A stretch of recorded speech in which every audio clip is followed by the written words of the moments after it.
55. Expliquez-nous, Nicolas Poincaré, pourquoi l'Afrique est épargnée par le coronavirus? On se souvient des inquiétudes importante évidemment quand le virus est apparu, mais aujourd'hui c'est une question que l'on se pose depuis le début de l'épidémie, mais l'OMS avance plusieurs explications. Oui, des explications à ce qu'on pourrait appeler le miracle africain, puisqu'effectivement le continent le plus pauvre est heureusement aussi le continent le moins touché. Il y a moins de cas, moins de malades graves, moins de morts. Par exemple, 35 000 morts sur tout le continent depuis le début de la crise, c'est autant qu'en Italie, sauf qu'il y a 20 fois plus d'Africains que d'Italiens, 1,2 milliard d'Africains contre 60 millions d'Italiens. Autrement dit, le coronavirus est environ 20 fois moins mortel en Afrique qu'en Europe.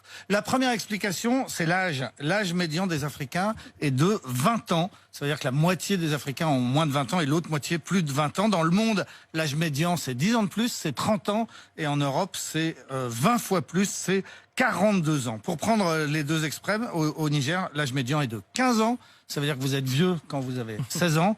Et à Monaco, l'âge médian est de 52 ans. Ça veut dire que vous êtes jeune quand vous avez 51 ans. Encore un chiffre pour indiquer la jeunesse des Africains. 3% seulement de la population a plus de 65 ans. En France, on est à 20%.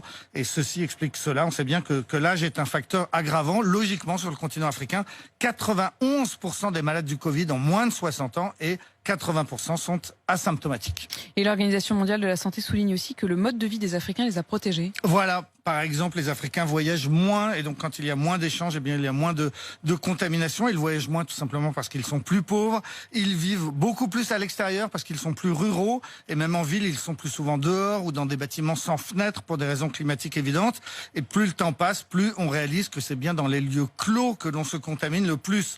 Enfin, en Afrique, les vieux restent chez eux. Il n'y a pas d'EHPAD, pas de maison de retraite. Or, ce sont des grands lieux de contamination. Pour résumer, c'est en étant beaucoup moins confinés que les Européens et les Américains que les Africains s'en sortent beaucoup mieux. Et puis, on avance aussi désormais une raison génétique. Alors là, c'est passionnant. On soupçonne depuis le début de la crise que la propagation a aussi des causes génétiques. Les seules politiques de santé, la question du port du masque, par exemple, ne peut pas tout expliquer. Alors effectivement, il y a deux chercheurs, un Allemand et un Suédois, qui viennent d'identifier un gène qui vient de notre ancêtre, l'homme de Néandertal, un fragment de chromosome que l'on retrouve aujourd'hui sur des malades, mais aussi sur des fossiles d'hommes préhistoriques qui vivaient en Croatie il y a 50 000 ans. Qui ont fait du voyage quand même. Hein. Ces gènes sont toujours présents, mais de façon très inégale dans le monde. Nous, les Européens, on est 15% à porter un de ces deux gènes, puisqu'il y en a deux. En Asie du Sud, c'est la moitié de la population.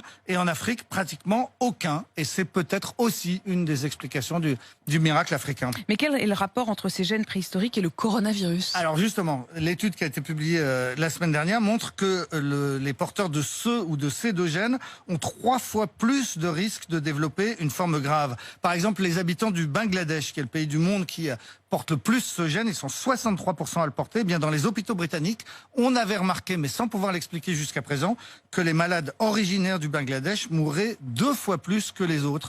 On a donc ce gène très très ancien qui explique une partie des inégalités face au virus. Et est-ce qu'on sait pourquoi les Africains ne sont pas porteurs de ce gène? Alors on le devine, c'est parce que ce qu'on appelle l'homme moderne, vous savez qu'on identifie souvent comme Lucie, la femme africaine qui vivait vers le lac Tchad et qui a été découverte par Yves Coppens. Donc ce qu'on appelle l'homme moderne est sorti d'Afrique il y a 60 000 ans. Il a croisé l'homme de Néandertal en Europe. Autrement dit, pour faire simple, Lucie a couché avec des espèces de grands singes quelque part au nord de la Méditerranée vers la Croatie. Et ensuite, eh bien, ces descendants croisés d'Homo sapiens de Néandertaliens se sont répartis, dispersés dans le monde entier, partout, sauf en Afrique. Ils ne sont pas revenus vers le continent de Lucie. Et voilà comment le coronavirus nous rappelle aujourd'hui cette vérité scientifique qu'on oublie parfois. Nous sommes tous des descendants d'Africains. Merci beaucoup. Merci Nicolas Poincaré.